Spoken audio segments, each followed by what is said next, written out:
que j'aimerais bien lire en novembre.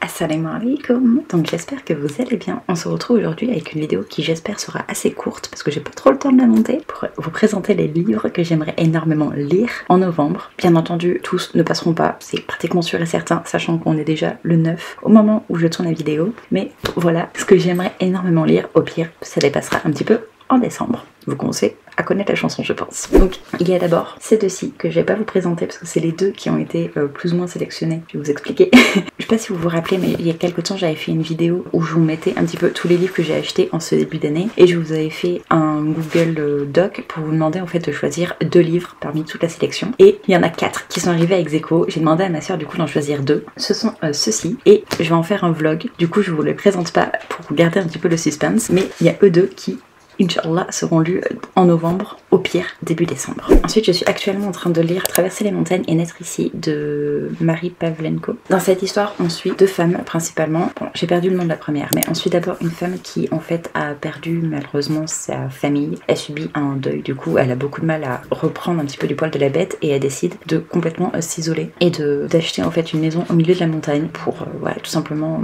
commencer une nouvelle vie loin de ses souvenirs à Paris, loin de la vie active à Paris surtout je pense. Elle a besoin de calme, elle a besoin de se retrouver. C'est une femme qui touche énormément parce qu'on sent vraiment toute la douleur qu'elle peut avoir d'avoir perdu sa famille. À côté de ça, on suit Soraya qui, pareil, a une vie tellement touchante. C'est une jeune fille de 17 ans qui a dû fuir la Syrie et qui se retrouve en France. Comme vous vous en doutez, elles vont du coup toutes les deux se retrouver. Et j'aime beaucoup pour le moment l'histoire. J'aime beaucoup. De toute façon, je m'y attendais parce que c'est des sujets vraiment marquants, vraiment touchants. Donc je m'attendais à beaucoup aimer et c'est le cas. Je vous en reparlerai du coup un petit peu plus dans la petite lecture. Ensuite je vais lire le tome 10 de Les Chevaliers d'Émeraude. Oui, j'ai un petit peu de retard.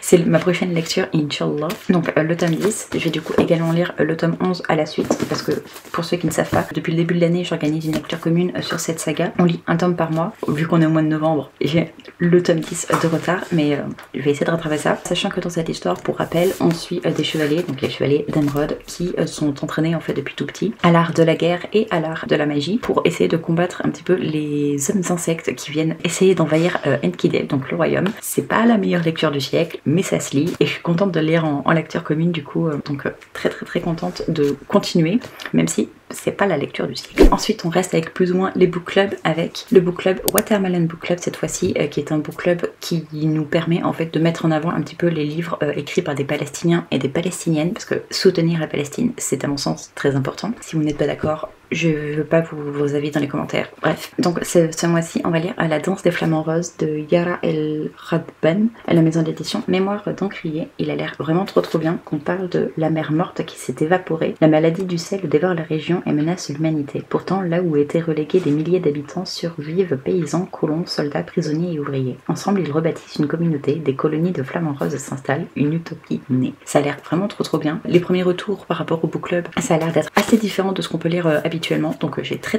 hâte de le découvrir. J'aime beaucoup la couverture en plus. C'est écrit relativement gros, donc Inch'Allah ça va se lire relativement rapidement. J'ai très hâte. Et j'ai lu un extrait, ça a l'air d'être une plume assez poétique, donc j'ai vraiment très hâte pour celui-ci.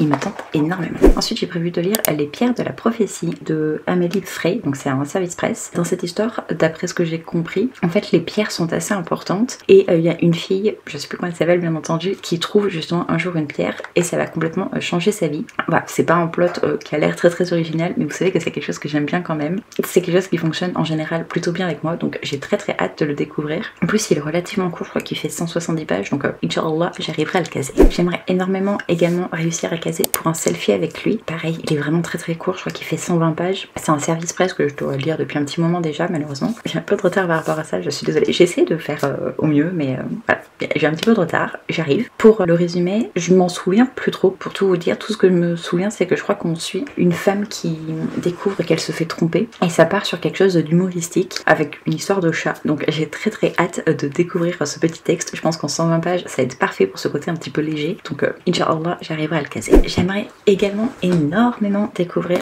L'amour de A à Z avant cette fin d'année, donc de SK Ali. C'est une romance halal, je pense que je vous en parle pas mal en ce moment. J'ai très envie de lire ça en ce moment, je sais pas pourquoi, pourtant je suis pas team romance à fond, mais en ce moment j'ai très envie de lire des romances halal. Ici on suit Zeynep et Adam, je crois, et Adam, qui vont finir voilà du coup par se rencontrer. Je sais juste que elle est malade. J'ai pas envie d'en savoir beaucoup plus parce que justement je vais le lire, mais j'ai très hâte. En plus le tome 2 est sorti là il y a quelques semaines maintenant, donc j'ai très hâte pour pouvoir me procurer le tome 2. Dans les romans un petit peu halal, il y a Mati que j'aimerais énormément découvrir également, donc de Isaliano Diallo à la maison d'édition.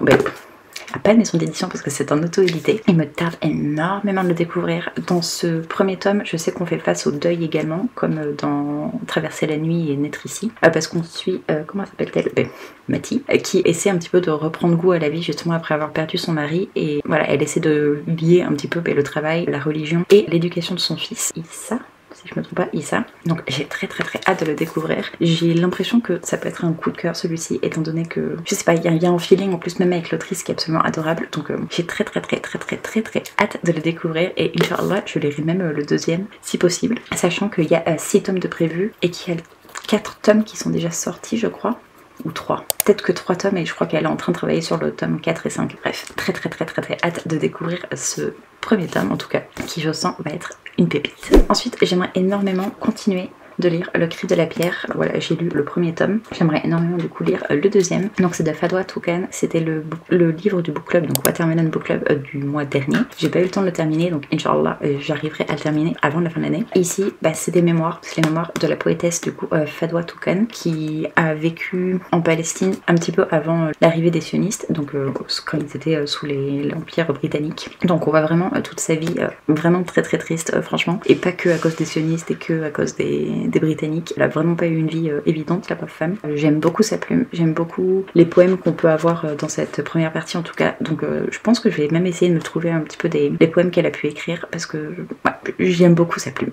Donc j'ai très hâte de lire la suite du coup pour savoir ce qui lui est arrivé après la fin de ce premier tome. Et enfin, si possible, j'aimerais beaucoup relire du coup Gaston dans la grande ville. Lui, voilà, ça va se relire très facilement. Mais également Archie a du flair de Sylvie Bodsteph, et Gaston c'est de Mel Deneuve, pardon. C'est 2 livres sur lesquels j'ai travaillé avec la maison d'édition Relica. 2 livres voilà que du coup j'aime beaucoup, 2 livres qui ont une certaine signification du coup pour moi, donc particulièrement celui-ci parce que j'en ai fait la lecture juste avant l'impression, donc ça veut dire que il y a mon nom dedans, donc je trouve que c'est vraiment très cool. C'est une assez grande fierté, je dois vous avouer. Donc j'aimerais beaucoup le relire maintenant que je l'ai en physique avec moi, juste pour le principe de je lis un livre sur lequel j'ai travaillé en fait. Voir la version papier c'est quelque chose, donc j'aimerais énormément le relire. Dans cette histoire on suit Archie qui, après un accident, il se retrouve en fait dans le corps du chien Sobaka, je crois qu'il s'appelle Sobaka, et il y a toute une aventure en fait où il va essayer de comprendre pourquoi il est dans le corps du chien, et surtout à essayer de retrouver du coup son corps humain. Et on voit le lien qui se crée en fait entre l'homme et le chien, une certaine forme de communication. Il y a pas mal de dangers, il y a des petites aventures, il y a beaucoup d'amitié, et j'avais beaucoup aimé cette lecture. En plus c'est en collaboration avec l'association Une Patte en Or, donc ce serait que du positif en fait si vous voulez le découvrir. Franchement je vous le conseille, même en dehors du fait que je travaille pour Relica, hein, c'est vraiment une lecture qui m'a énormément touchée, qui m'a mis les larmes aux yeux quand je l'ai lu, donc je suis trop contente d'avoir eu l'occasion en fait de travailler sur un texte tel que celui-ci, et je vous le recommande. Quant à Gaston dans la grande ville, c'est un roman beaucoup plus pour les enfants, mais vraiment enfants. Ici on suit Gaston qui est le petit hérisson ici, qui a pas mal de stress en fait dans la vie, et ici il va devoir pour la première fois aller dans la grande ville tout seul, enfin tout seul avec l'école, mais voilà, et c'est très différent de sa petite forêt, donc il va commencer un petit peu à stresser. Une petite leçon de morale par rapport à ça, c'est tout mignon, j'aime trop les dessins de Mel Deneuve, donc très hâte de relire ce petit bébé. Voilà pour les différents romans que j'aimerais lire au mois de novembre. N'hésitez pas à me dire ce que vous avez prévu, si vous avez déjà prévu de belles petites pépites, et sur ce je vous retrouve dans une prochaine vidéo. Des bisous et faites attention à vous.